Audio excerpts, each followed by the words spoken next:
I've done a couple of videos on this channel on Deputy President Rigathi Gachagua in recent times. But I've sensed from the response, people who are saying, who is Rigathi Gachagua? Rigathi Gachagua is not important. Rigathi Gachagua is not a political force in the country called Kenya. Okay? And I get it. And I totally understand. Indeed, I have to confess, I was also in that school of thought not too long ago, until I remembered that in politics, circumstances, the environment, the season, and an opportunity can change everything. Let us go very far back in history. There was a very small 12-year-old shepherd boy, unknown, in Israel. He was not even in the military. But the season, the opportunity changed everything. One day when he was taking food and supplies to his older brothers on the battlefront, he arrived at a time when a terrifying giant called Goliath was threatening the army his elder brothers belonged to. And of course the rest is history. And all through history, up to this very moment, there are many examples. Who would ever have listened or taken notice of a young man called Morara Kebaso? Were it not for this season, this time, this opportunity, who would even have given him a second look? And therefore, Rigathi Gachagua, for this time and this season, is deadly. And on my show today, please allow me to go very deep in analyzing the emergence of the former DO, Rigathi Gachagua, onto the Super League of Kenyan politics, and his very major, deadly threat to the Ruto presidency. And I want to sharply focus on the events of the last few days. Now I'm going to let you in on a private conversation I had, actually two private conversations that are very revealing. Okay? Hey, Kumekucha, have you seen this major rally that Rigathi Gachagua is having right here, hapa sokoni? My response, Allah, I'm not aware. Kwani, what's wrong with you these days, Kumekucha? Are you even aware that these people are being moved? I said, yes, I'm aware of that. And I'm aware that tensions are very high in that area. Our conversation had not gone very far before he started sending me images and videos of what was happening right there in real time. I'm telling you, technology can be a beautiful thing, because he put me right there at that meeting. And the conversations there, very angry conversations, were mainly in the Kikuyu language. And as I was taking in all this, I talked without thinking. Hey, don't you think Rigathi Gachagua is making a mistake here? Making this issue tribal? I asked the person on the other end of the line, who, by the way, is a very seasoned political analyst. He doesn't have a channel, and he doesn't appear on TV talk shows, but this guy is a top-notch political analyst. And his response was immediate. Kumekucha, this is Kikuyu country. Yeah? Don't lie to yourself. And politics at this level, lazima upige mahesabu yako vizuri sana. Because Rigathi Gachagua is still deputy president.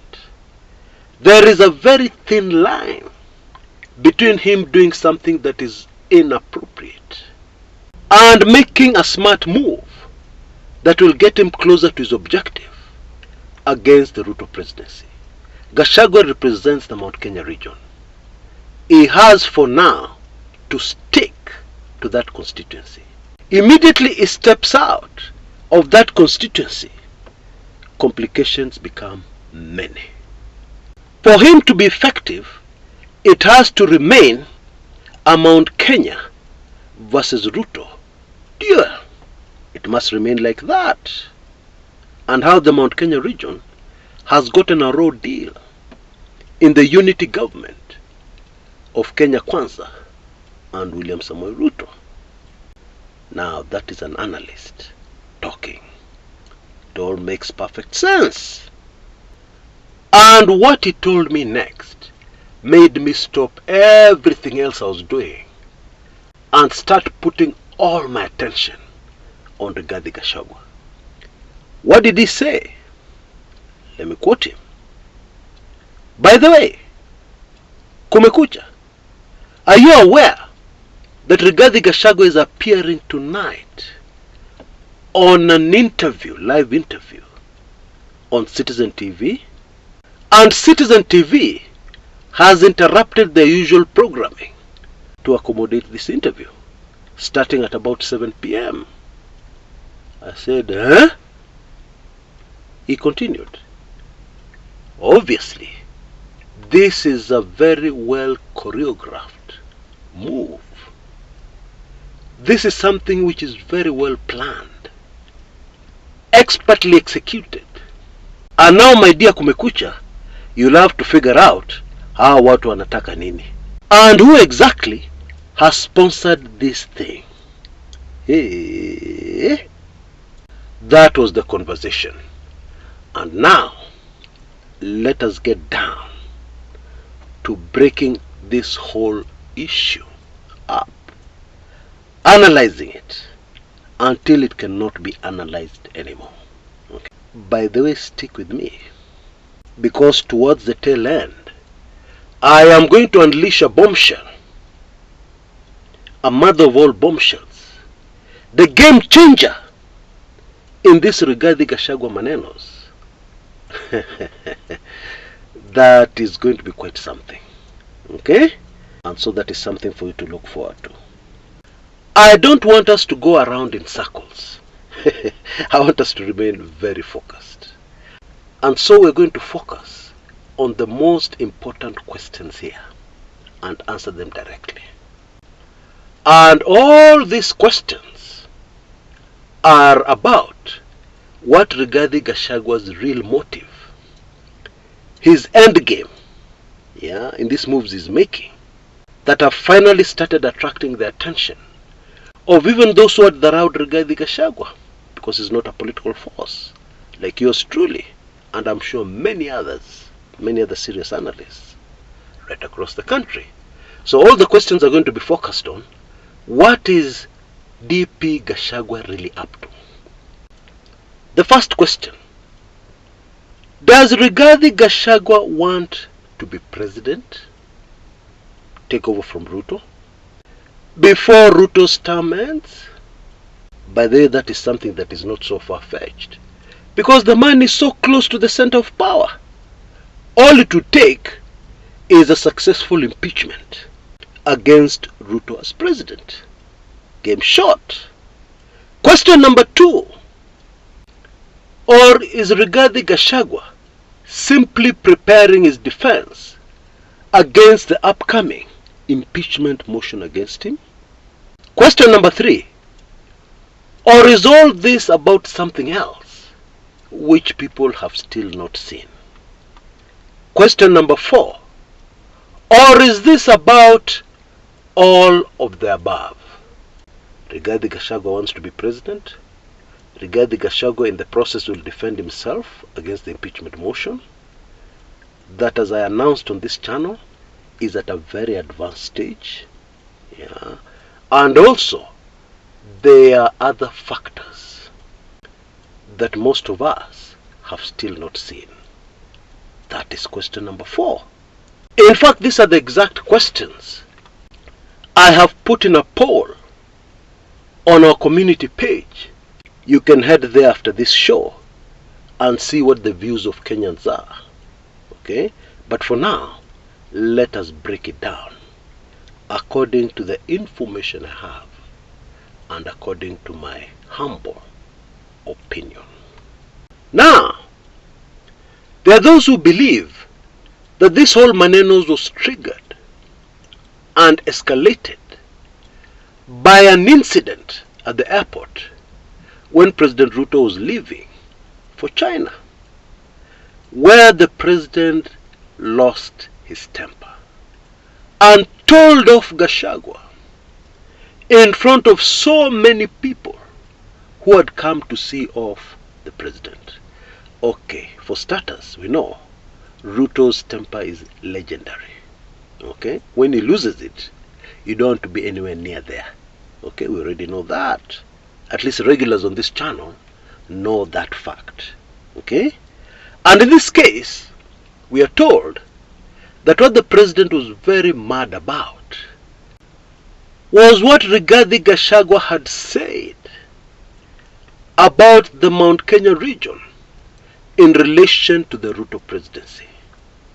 Now, by the way, you know this is a repeat of history. There was a time the 4th president, Uhuru Muigai Kenyatta, was livid about what Ruto was saying, about that infamous statement of the Uhuru Ruto government of mimi nitatawala miaka 10 alafu nikupatie bwana Ruto utawale miaka 10. Okay, and Ruto was saying that the Uhuru camp is reneging on their promise, on their deal, the deal which made Uhuru president, because Ruto supported Uhuru for his 10 years on condition that Uhuru supports him for his 10 years. And Uhuru Kenyatta at the time, President Uhuru Kenyatta, lost it. So here we are in the year 2024. Ruto lost it. Now we are told that Rigathi Gachagua listened quietly. And then, after the president had finished and was still shaking with rage, Gachagua said that he would respond at a later date and wish the president a safe flight. But then still at the airport, Gachagua even said on the interview, on the Citizen interview, that somebody insulted him 5 times. Gachagua was counting. This other person called Gachagua stupid 5 times. So there are many analysts who believe this is what has really angered Gachagua. This is what has really triggered the current drama. And of course this is very believable, because by the way, in this life, one thing you should try and avoid at all costs is to embarrass anybody in public. They will never forget. They will never. And in some instances, they'll even tell their children and their children's children.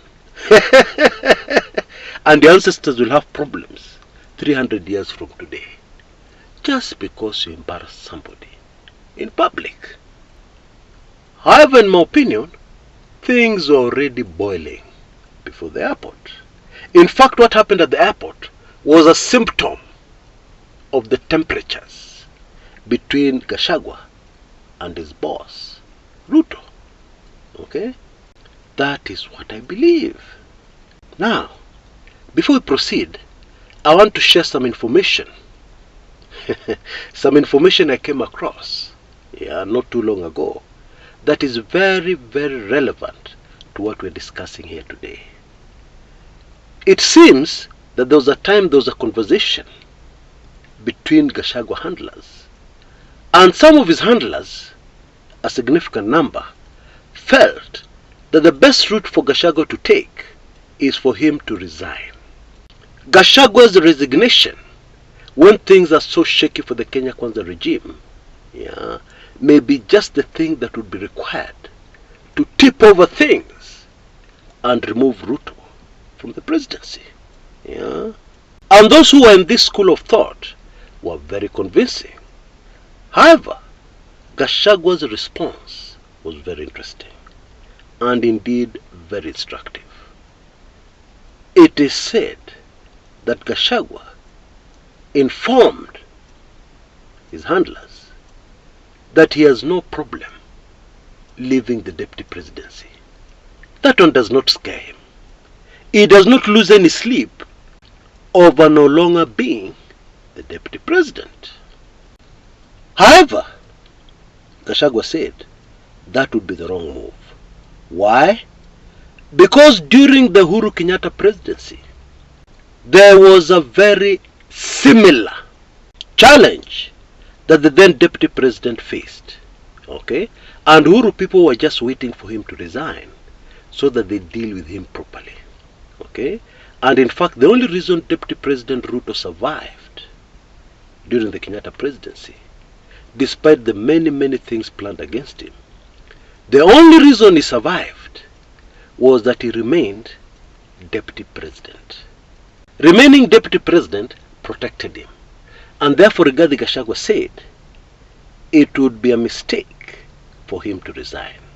And yenyewe, he has a point. Because, for instance, do you think it is possible to abduct, the Subaru boys? Is it possible for the Subaru boys to abduct the Deputy President of the Republic of Kenya? Of course not. Okay?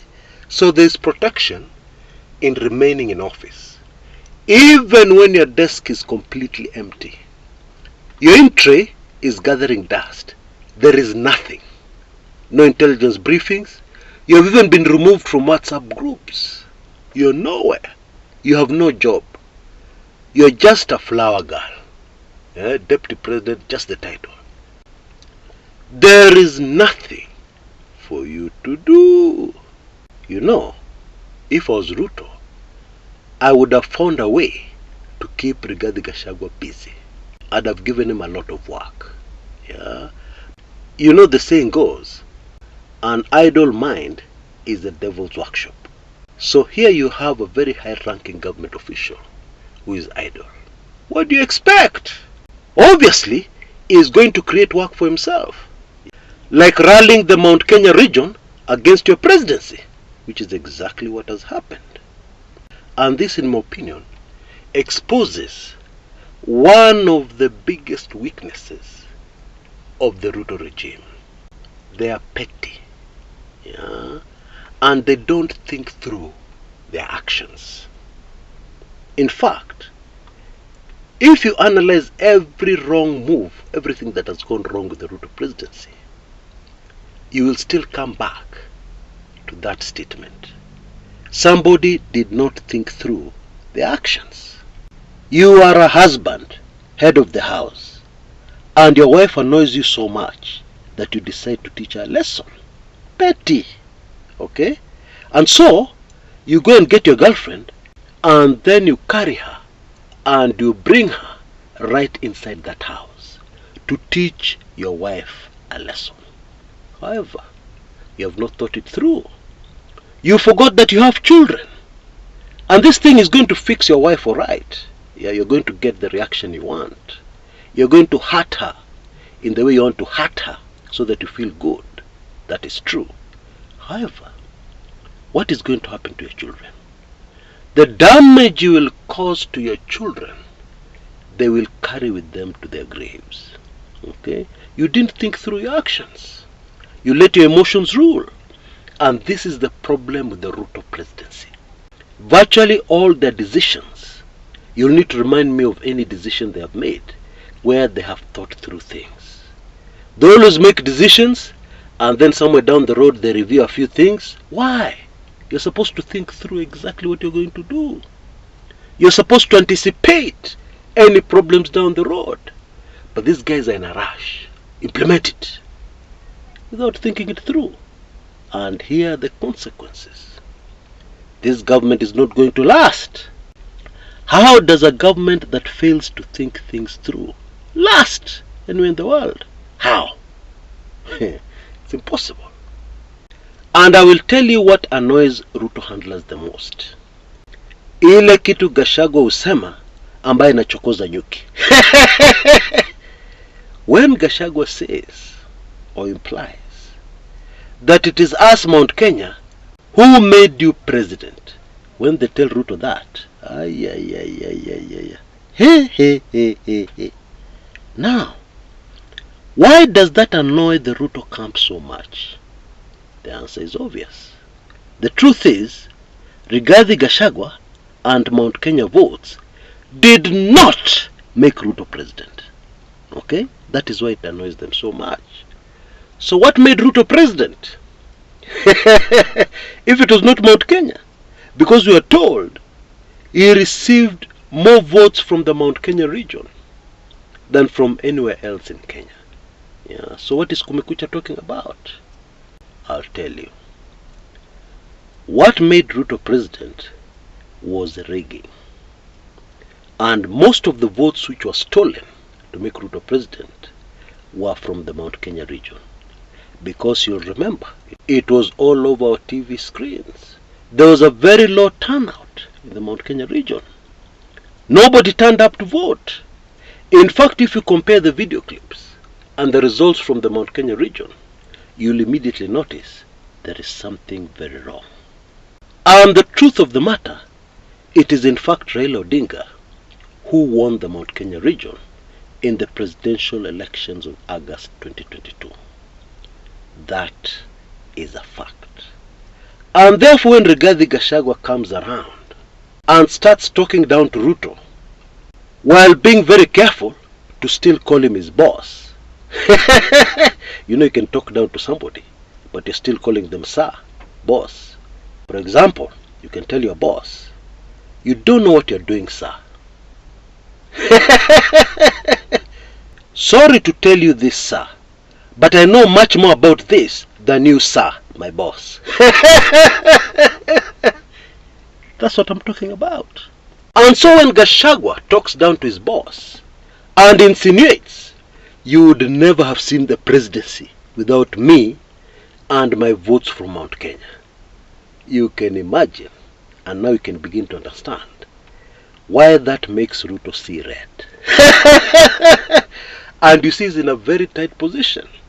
He cannot release a statement telling Kenyans why what Gachagua is saying is not true. He can't.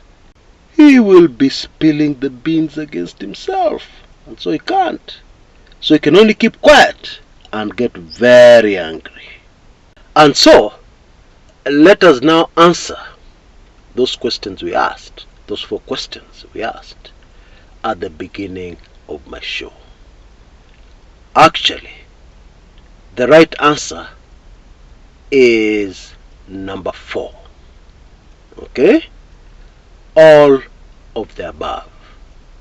Rigathi Gachagua has already seen that he has a chance, a good chance of being the next president of the Republic of Kenya.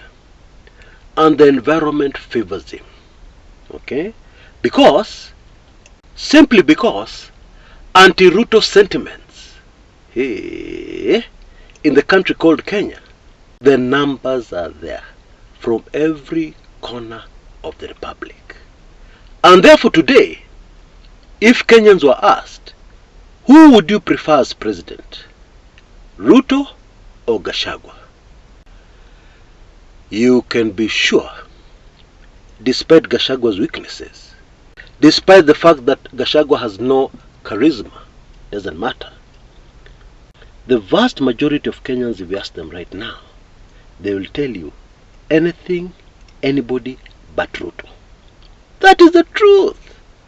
And of course Gachagua handlers know this. And so he has got a good chance. So it is true, Rigathi Gachagua has ambitions to be president. It doesn't matter if that is Ndoto ya Mchana. It doesn't matter. Yeah? Put yourself in his shoes. Wouldn't you have felt and done exactly the same in the current circumstances? That should be pretty obvious.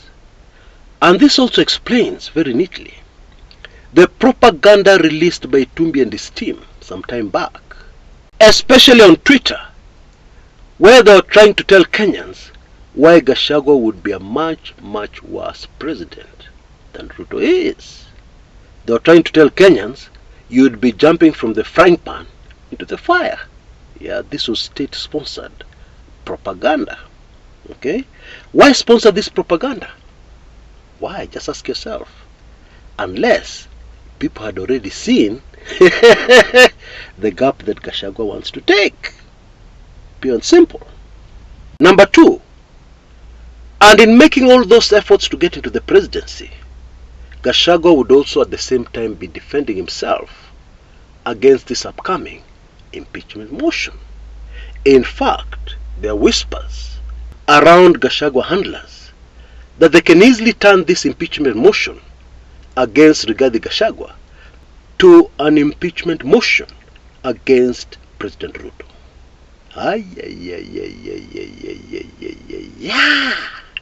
And you know, believe it or not, they have the numbers to do exactly that.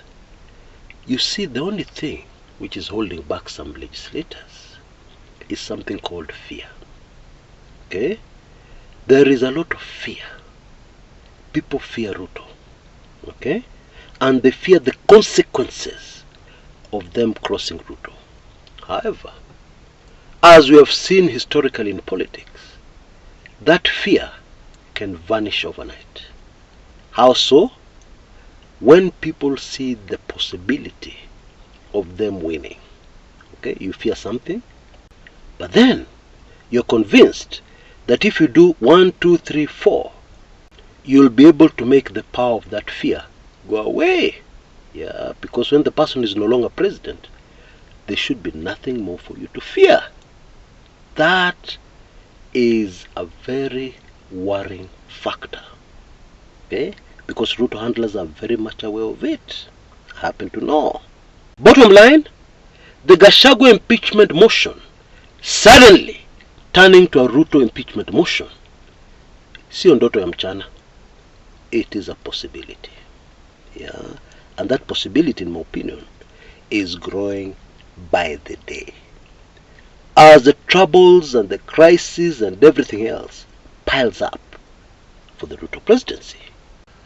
And now, the game-changing bombshell in all these manenos. Drums, please.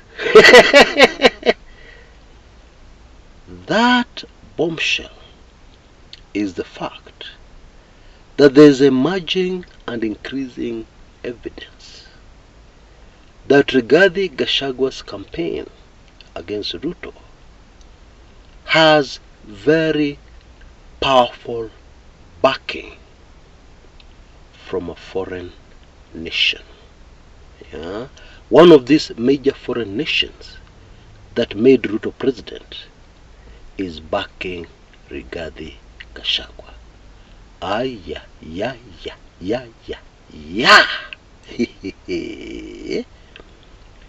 Please allow me to leave it there for now. Okay? But I'm sure you'll agree with me that is a major, very major game changer. Now, very quickly before I go, I wanted to inform you that you have a very, very limited period, 24 hours to 36 hours, to be able to grab my latest special report, Moto Kuliko Pasikumi ya Makaa, yeah, for only 19.99. For only Kenya shillings 19.99. This offer very strictly ends within the next 24 to 36 hours. So please, you'd better rush to avoid disappointment. Now you can see details on your screens right now. Those same details are repeated in the description area below this video on YouTube and also in the comments area. This special report has some earth-shaking, game-changing information on the Ruto presidency and the way things are done in the background, well away from the public view, more so or especially in relation to the Adani Manenos. You know, Adani has its tentacles everywhere. There is even a link to the health sector. Hey, let me just leave it there. Get all the information in my super hot special report. Until next time, this is Chris Kumekucha.